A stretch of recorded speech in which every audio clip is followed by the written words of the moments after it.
Hello, everyone. Welcome back to another show. Something very extraordinary and peculiar is happening in the Gaza Strip in the past few weeks. The Palestinian resistance has been coming up with certain actions, ambushes, and campaigns, operations that it's conducting in Gaza against the genocide forces, and they're only escalating. Now, the extraordinary thing about this is the fact that Israel has all of its forces inside of the Gaza Strip now. 5 divisions using all of its military power and capabilities, sending everyone who it can send to the Gaza Strip. Yet despite all of that, and despite 1.5 years of full-blown genocide and destruction, the Palestinian resistance isn't only attacking Israel in Gaza, they are escalating their attacks, and now Israel has no option but to confirm that it's getting attacked and getting hit very heavily inside of the Gaza Strip. Let's begin with this report here. Al-Qassam Brigades, the armed wing of Hamas, carried out an ambush against the Zionist force, and the Zionists admitted that 11 were killed or wounded. Now, Israel, in this report here, it didn't come from Israel, but Israel in its media confirmed that it actually took place. Why could they not hide it? It's because of the intensity of the attack that was carried out by the Palestinian resistance. So multiple reports came in Israel confirming that there was indeed something. Permission granted for publication. 3 Givati fighters killed in an IED explosion in Jabalia. Here they said a force from one of their battalions stepped on an explosive device, and the fire truck began to burn. The fighters jumped out and were not injured, but a fire truck that came to help stepped on another explosive device, and all occupants were injured. They gave their names, and they also identified this as a scene with dozens of explosive devices. So we're talking about a minefield, a massive ambush coming from the Palestinian resistance. This is coming as a confirmation from Israel that they had a massive ambush. 3 were killed, 11 killed and wounded in total. What did the Palestinian resistance say? Well, the Palestinian resistance had multiple statements in the past couple of days on Sunday, Monday, and Tuesday. One of the ambushes and the operations that they carried out was in the town of Al-Qarara, east of Khan Yunis, and they attacked the Israeli genocide forces with mortar shells. Then they also launched 3 short-range Rujum missiles. Following that, they had another operation against the D9 military bulldozer that was targeted with the Yasin 105 in Qizan al-Najjar area that was south of Khan Yunis. Another operation that included a Shuwaz explosive device and a Yasin 105 shell targeted another Zionist force, and they also began clashes at point-blank range with Israeli occupation forces, wounding and killing the Israeli terrorists in Jabalia. This is the place where this ambush was carried out, Jabalia, a place where Israel has been in and out of approximately 5 times since the genocide began. And they're getting the biggest ambushes that they have gotten since the beginning of this genocide in Gaza. Jabalia has been a place that is very, very difficult for Israel, and many of the genocide forces and troops have been complaining about Jabalia specifically, how demoralized they are, how demotivated they are when they go to Jabalia, because it's a place where they've been in so much, yet despite the fact that they've been in and out of this place, they are not able to take down the Palestinian resistance, and the Palestinian resistance is expanding its operations with these recent ambushes. They've targeted the forces. They tried to evacuate the Israeli terror forces, and helicopters were seen for several hours trying to evacuate the forces from that location, which indicates that some of these helicopters, and there were reports of these helicopters being targeted in Jabalia. Ladies and gentlemen, we're talking about something very extraordinary and even strange happening here, the level of capability of the Palestinian resistance in Jabalia, the place that has been hit so hard. Now, of course, we're not just talking about the Palestinian resistance. Yemen carried out more attacks against Israel in multiple locations too, and now they're using more advanced and sophisticated missiles that I wanted to talk to you about in this video. So they had this report here. Following Yemeni decision, Lod airport is closed and 4 million Zionists are in shelters.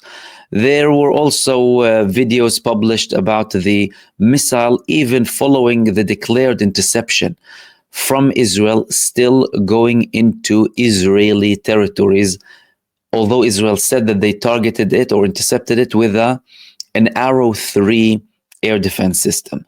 What is happening with Yemeni missiles, and what are they using exactly? There were, of course, a couple of videos circulating and published about the missiles landing. Yemen is using a missile that has multiple warheads, and that it becomes more lethal when Israel tries to intercept it. It releases multiple warheads. It has a skip trajectory, so it goes up and down. And it really, really confuses the Israeli air defense systems.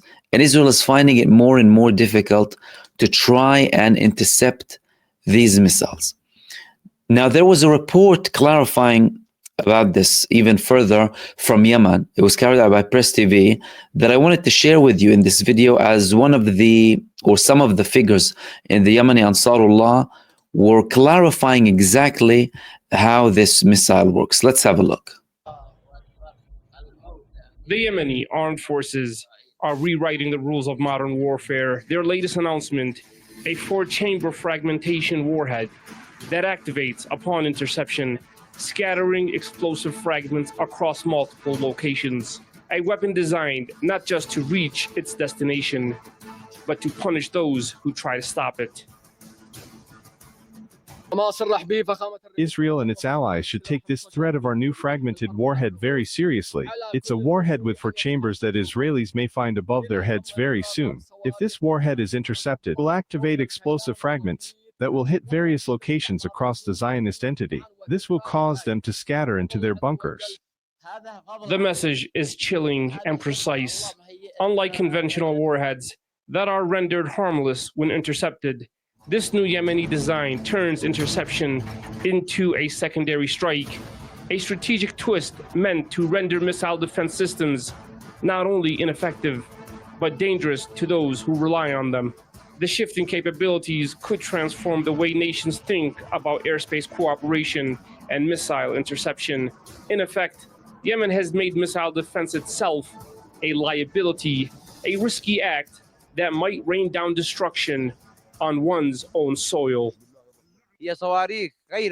We are now addressing the world from a position of power. We have a missile that no other nation in the world possesses. We have a missile that, if intercepted, becomes more lethal and will lead to explosions across the occupying entity. We warn you, neighboring nations and the traitors who are attempting to intercept our missiles, whether it's Saudi Arabia, UAE, Jordan, or Egypt. If you attempt to intercept our missiles over your lands, our missiles and explosives will fall on you. The strategic calculus for countries like Jordan and Egypt just became more complicated. Hosting radar systems or allowing interception corridors may no longer be seen as protective measures, but dangerous gambles with unprecedented outcomes. As Yemen's aerial and naval blockade continues against Israel, this latest development in military capabilities could further deter regional powers from supporting Israeli operations out of fear that Israeli air defenses could drag them into the fire.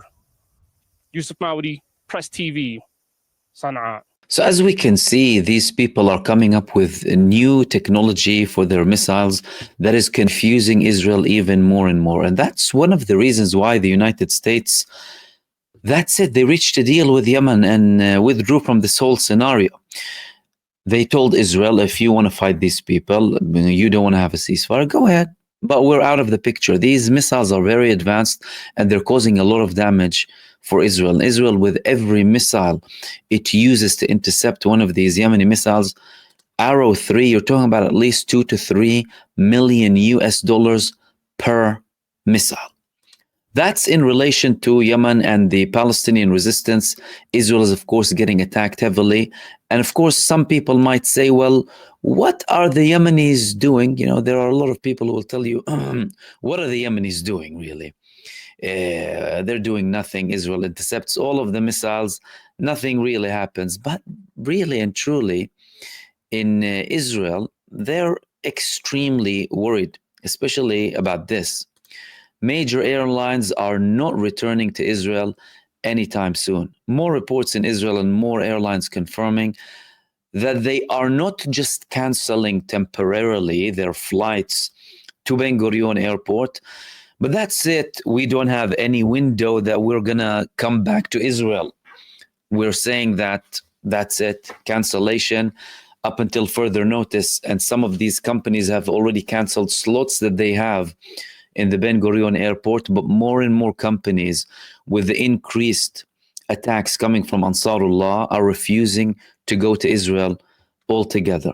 Add that to the economic damage, to the military bases damage, to the fact that the Yemeni Ansarullah are putting millions of Israelis in bunkers after these missiles. And despite the fact that so many attempts have been conducted by the genocide cartel at the time led by the United States and the Israeli genocide forces to take down these capabilities, they haven't been able to.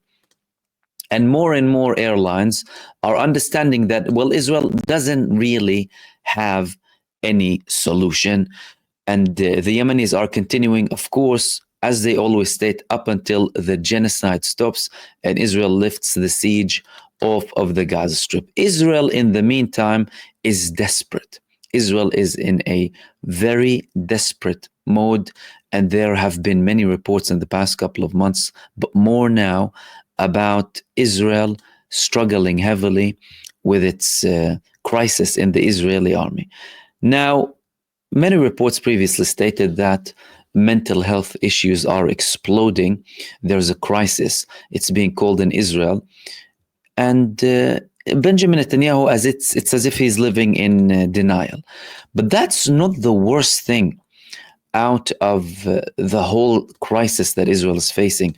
The main problem is the fact that the Israeli army is calling up reservists with PTSD to serve in Gaza. And this report here in Haaretz, they said at least 2 have been killed. Now, I spoke about one of these cases several months back, but the thing now is that it's becoming a trend.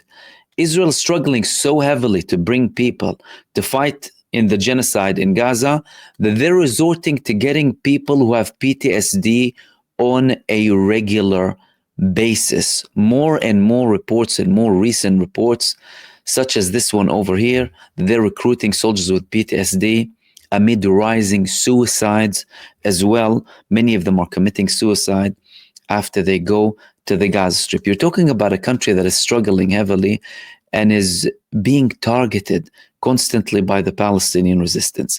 And there are many suspicious moves happening too, especially in relation to the female combatants that Israel wants to send to the Gaza Strip. For example, this report here in Haaretz said that the IDF suspended a training program for female combat soldiers due to combat fitness requirements.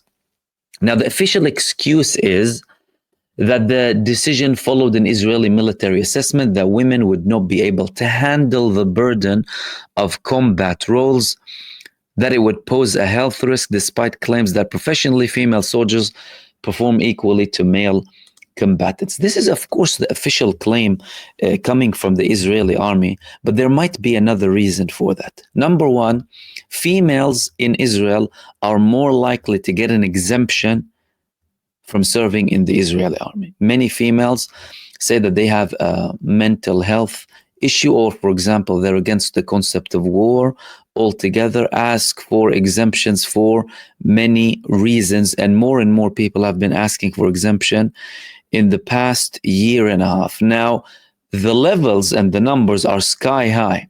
So Israel could be doing that to try and hide the fact that they almost have no women whatsoever trying to go there by saying that we're suspending the training program. It's because you have no one. It's because over 50% of the population, some reports 70% said, of those who are at serving age or can serve in the Israeli army refuse to serve. But Israel and the Israeli army, of course, they would want to sugarcoat it and portray it in another way, saying that we're suspending the training program. It sounds better than we no longer have any women willing to fight whatsoever, alongside the men who are constantly asking for more exemptions, and many of them fleeing, many of them completely running away, trying to go to other countries, asking for exemptions, and refusing outright to serve.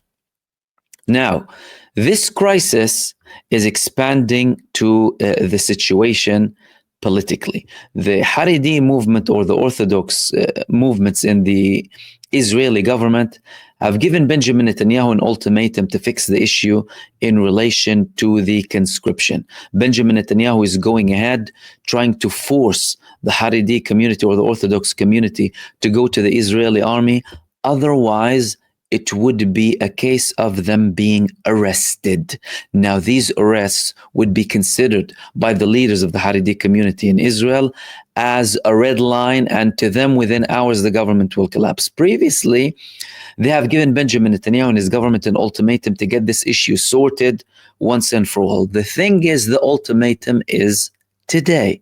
The ultimatum was on Tuesday, and now this ultimatum has expired. And there are more suspicions that that's it. We're several hours away from the Netanyahu government collapsing. Is there something that the Netanyahu government can do to fix this issue? According to this report here, the ultimatum has expired. This is how the Haredim will act to bring down the coalition. Some people are certain that the Netanyahu government is about to collapse.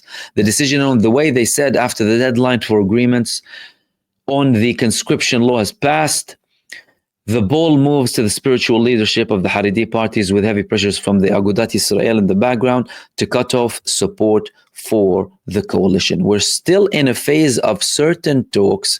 There is the Ashkenazi line and the non-Ashkenazi line in the Haredi community, or the Orthodox community in Israel. And there is also a letter that is supposed to be sent to them by one of the top Netanyahu aides to try and bridge the gap so that he can prevent a potential collapse of the Israeli government. However, it might be a tad too late. There were already operations trying or attempting to arrest some of these people from the Haredi and Orthodox communities, and the tone was already raised from a very long time ago. These people were saying, and their leaders were saying, that we want to completely withdraw from the government, and it's going to be inevitable. Several figures previously threatened that they will leave Israel in massive numbers. You're talking about over 1.2 million people. If they leave Israel, that's a demographic catastrophe for Israel, that's constantly looking to have a superiority, a Jewish supremacy inside of occupied Palestine. Then the problems, they're not only inside of Israel, they're also outside of Israel. So Canada was one of those countries that took action quite earlier on with Israel, especially in relation to the arms embargo. Although Canada had an excellent relationship with Israel, very close ties. However, things quickly started to spiral and get out of control. Despite the fact that Canada isn't in the top 3 or even 5 of the arms suppliers to Israel, this decision at the time was quite significant. But now there's something more dangerous happening, and in Israel they're panicking over it. So we had this report here in the Israeli Ynet: uproar in Canada, Israeli soldiers suspected of crimes against humanity. According to this report, Escalation relations, for the first time, the Canadian government is investigating the involvement of Canadian citizens in crimes against humanity allegedly committed during their service in the IDF in the war in Gaza. The authorities have not published anything about the investigation, which was opened in 2024 and has now been revealed to the local Toronto Star. Concern among the Israeli community Canada is becoming more hostile every day. There are several things that are very interesting in this move coming from Canada. Firstly, you're talking about a move coming from the Canadian authorities. We're not talking about legal firms or certain movements that go against Israel and use the Canadian law, for example, to take certain actions, as the case is in multiple other countries.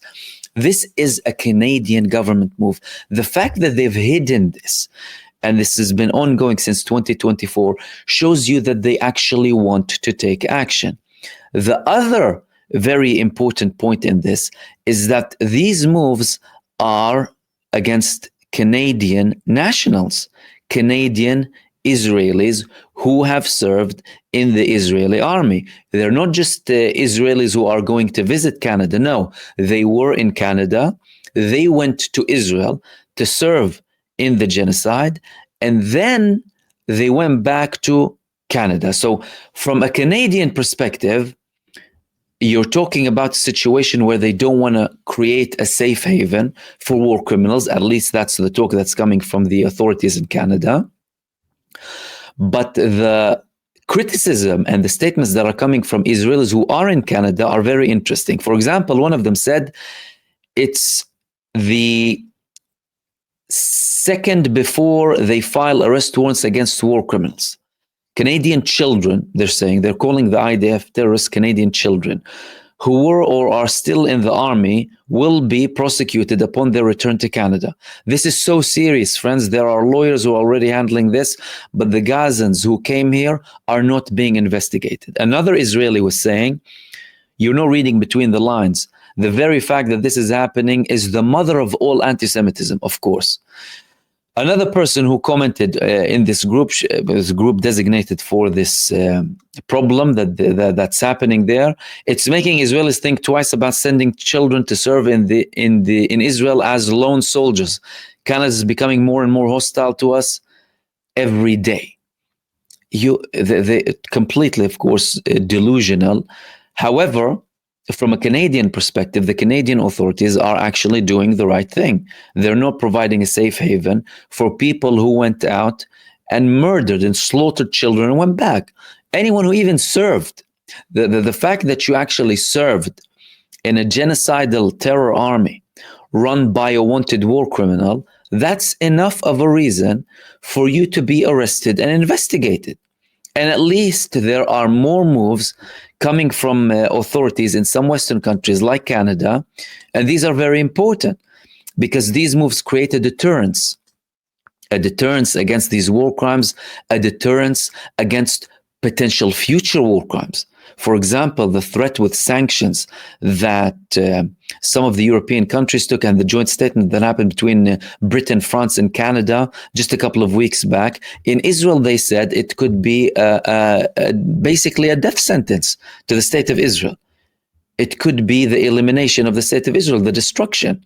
The Israeli Foreign Minister Gideon Saar said. That shows you that these countries have a lot of leverage, they have a lot of power, and they have a lot of say. And they also have a lot of complicity too.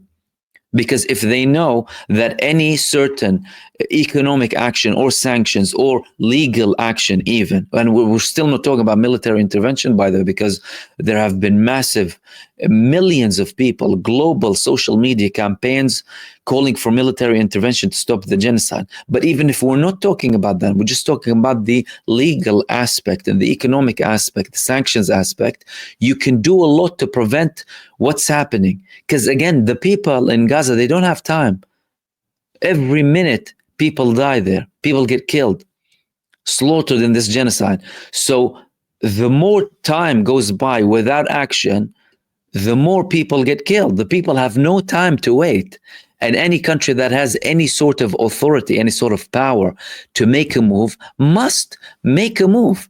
And even if these moves begin slowly and then they start to pick up the pace, it's not a problem, but start making a move. And the last thing that I wanted to talk to you about is this girl here, Greta Thunberg. Greta Thunberg has been a global hero when she was calling for, things to do with climate change and saving the planet. Everywhere in the United Nations, global networks speaking to the girl, a hero, all of that. The moment she started to talk about Gaza, all of a sudden she became this little devil child. What happened? So if you talk about saving plants, fine, saving people, no, that's not okay. Anyway, the girl is going on a flotilla to break the siege in Gaza, taking a risk. Israel targeted a ship, the flotilla ship in Malta several weeks back. They targeted the previous flotilla back in 2009. Many were killed too. But now she is saying that, no, we need to take this action. Even if there's a risk, we need to go in this flotilla and try and help as much as possible. The moment that that declaration is made, what happens? Pro-Israel figures threaten to kill Greta Thunberg over Gaza. Yeah, you heard that right. Kill the girl. A little girl trying to do good for humanity, trying to say stop genocide, stop killing people. It's very, very basic. I mean, there's nothing wrong with that. It's actually quite honorable. You know, it's the normal thing that any human being would do. Anyway, Lindsey Graham, hope Greta and her friends can swim. Lindsey Graham. Have any of you heard about the case of him with that male prostitute case? What happened with that? He's still talking. Will Chamberlain, Greta's on her way to Gaza. The Israelis could do the funniest thing. Look at these people. They're basically they're calling for Israel to take action. Arsen Ostrovsky. Oh, look, the little jihadi Greta Thunberg. The jihadi Greta Thunberg is trying to get into Gaza to show solidarity with the Hamas. Of course. It would be so sad if something were to happen to her flotilla. These people are outright calling for Israel. This is an indirect call to kill the girl. Ladies and gentlemen, they're probably preparing the public opinion that something might happen so that people can take it easy. You know how these people operate. They're out of their minds. Only because she's taking action to save the people of Gaza. What kind of world do we live in? And again, she was a hero. She was amazing. But when she started to talk about Gaza, everything flipped. And the final interesting thing that I wanted to talk to you about is, guys, none other than Matthew Miller. Matthew Miller, the former spokesperson of the United States State Department. Man was out there day and night, speaking so much. All of a sudden, he has no doubt that Israel is committing war crimes in Gaza. So let's have a look at what he said now and what he used to say before. I think it is without a doubt true that Israel has committed war crimes. You wouldn't have said that at the podium. Yeah, look at bureaus that look at facts, apply them to. So man doesn't have a doubt that Israel committed war. He's still shy. Still didn't say that they committed genocide, but he's definite that they committed war crimes. Now let's listen to what he had to say before. To international law and make assessments. Those assessments are ongoing, and we have not yet at this time concluded that Israel has violated international humanitarian law, but we have ongoing assessments across a number of different fronts. So all these organizations are just wrong? They just see the law differently? I'm telling you that we have ongoing assessments, and we have not yet reached that conclusion. Failed to implement all of the things that we recommend in that letter. Now, that said, we are not at the end of the 30-day period, okay, and we so are in conversation. Not ready to give them it's not the end. It's not the end of the semester. You don't hand out grades in the middle. It gives you the right to lecture other countries on their moral. So if you have a policy question for me, I'm happy to take it. If you want to give a speech, no, but there are plenty of places in Washington where you can give a speech. Yeah, but people are sick of the bullshit in here. I mean, it is a genocide. You are abetting it. Another question. And he goes on. I mean, you probably heard the man when he was talking and legitimizing the genocide when he was in the Biden administration. But all of a sudden, in a blink of an eye, the man leaves the administration, has this interview. All of a sudden, they're committing war crimes. What are they actually thinking? So what are the people who are in power now actually thinking? Are they also believing that it's a genocide and these are war crimes, but also hiding it because they're in their position? This is a blatant example of how these people are just actors. going there on an act because that's their job to legitimize a genocide. And when it's no longer in their interest, or that's oh yeah, they're actually committing war crimes and they are doing bad stuff. Who else then in the current authorities thinks the same thing as Matthew Miller and is not really mentioning anything?